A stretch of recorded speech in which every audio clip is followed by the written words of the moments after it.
One statement of Honorable Michael D. Lumpkin Principal Neptune before the 115th Congress Senate Armed Services Committee Subcommittee on Cybersecurity to Introduction Chairman Rounds, Ranking Member Nelson, and distinguished members of the committee. Thank you for this opportunity to address you today as a private citizen and in an individual capacity on the topic of information operations. I trust my experience as a career Special Operations Officer, Assistant Secretary of Defense for Special Operations and Low-Intensity Conflict, and Special Envoy and Coordinator for the Global Engagement Center at the Department of State will be helpful in providing perspective on the current status of the U.S. government's strategy, capabilities, and direction in information warfare and counter-propaganda. The previous administration and the 114th Congress demonstrated a clear commitment to this issue, as evidenced by the President Obama's Executive Order 13,721, which established the Global Engagement Center, GEC, and the 2017 National Defense Authorization Act, NDAA, that expanded the center's mission. The 2017 NDAA expanded the JEC's mandate to include counter-state propaganda and disinformation efforts, well beyond its original charter, which limited it to diminishing the influence of terrorist organizations such as the Islamic State of Iraq and Syria, ISIS, in the information domain. This is a big step in the right direction, but the sobering fact is that we are still far from where we ultimately need to be to successfully operate in the modern information environment. That said, I am very pleased to be joined here today by former Deputy Director of the National Security Agency John Ingalls, Dr. Rand Waltzman from the RAND Corporation, and Mr. Clint 3 Watts from the Foreign Policy Research Institute. Collectively, I believe we are postured to address your questions on the issue at hand.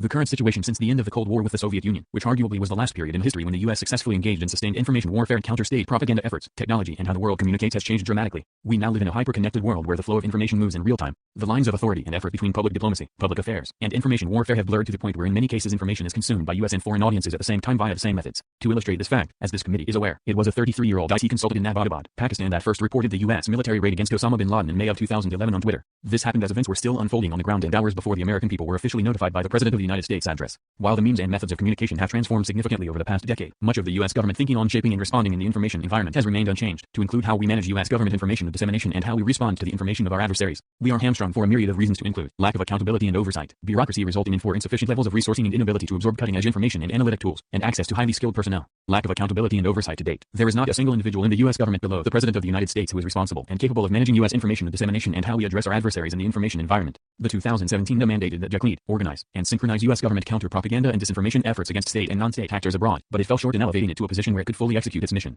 The JEC operates at the Assistant Secretary level and lacks the authority to direct the interagency. In practice, this means that the JEC is considered at best to peer to a half-dozen regional or functional bureaus at the State Department and several disparate organizations at the Department of Defense, to say nothing of the other departments and agencies that have a stake in this fight. Furthermore, although the JEC is directed by law with a mission to lead the interagency, its role is reduced to simply a suggesting function. It is then up to the respective agency whether to comply. This misalignment of responsibility, authority, and accountability will without doubt continue to hamper the efforts of the JEC until it is ultimately corrected by statute. Before his departure as the Director of National Intelligence, Jim Clapper told this Congress that the United States needs to resurrect the old U.S. Information Agency, USIA, and put it on 5 steroids. While I agree with D&I Clapper that we need to increase our focus and management of the information environment, I do not believe that resurrecting the USIA in its previous form will allow the U.S. government to be relevant in the ever-changing information landscape. While the USIA had many positives, there were also many challenges which ultimately resulted in its disestablishment. That said, D&I Clapper was figuratively closer to a solution than even he may have thought. Elevating the JEC and its role of leading, coordinating, and synchronizing U.S. government efforts to something similar to what the Office of the Director of National Intelligence does with intelligence would bring alignment between responsibility, authority, and accountability while minimizing significant bureaucratic tension and cost. Such an elevation in stature would allow the JEC to advocate for resourcing levels for the interagency as well as drive a single information strategy and bring discipline to the U.S. government efforts. Many talented people in government are working this issue thoughtfully and diligently. Unfortunately, they are not always working in unison because they are answering to different leaders with different priorities. The limitations of the truth and bureaucracy. It is not unreasonable to think that the United States will always be at some disadvantage against our adversaries in the information environment. We are a nation of laws where truth and ethics are expected, and rightly so. Our enemies, on the contrary, are not constrained by ethics, the truth, or the law. Our adversaries, both state and non-state actors, can and will bombard all forms of communications to include traditional media and social media with their 6 messages to influence, create doubt of our actions or intentions, and even recruit people to their cause. We must ensure that we organize our efforts in such a manner that maximize desired outcomes through discipline, agility, and innovation. When using the terms agility and innovation, the U.S. government is generally not the first thing that comes to mind. This also holds true in the information environment. For example, it remains difficult to introduce new social media analytic and forensic tools onto government IT systems because of lengthy and highly complicated compliance processes. These tools are critical to understanding the social media landscape and are required to ensure the U.S. efforts are hitting the right audience with the right message at the right time that influences thought or behavior. Analytic tools are advancing as fast as the information environment itself, and time lateness for delays in implementation can have a devastating effect. These tools cost money, and it takes significant resources to train on these ever-advancing capabilities. While budgets for U.S. government information warfare and counter-propaganda efforts have increased significantly, they still pale to the resources applied to kinetic efforts. A single kinetic strike against a single high-value terrorist can tally into the hundreds of millions of dollars when conducted outside an area of active armed hostilities, when adding intelligence preparation before and after the strike, and in many cases, only has short-term effects. At the same time, the JEC funding in FY17 is below $40 million. Again, please keep in mind that this is a significant increase from the JEC FY15 budget of $5.6 million.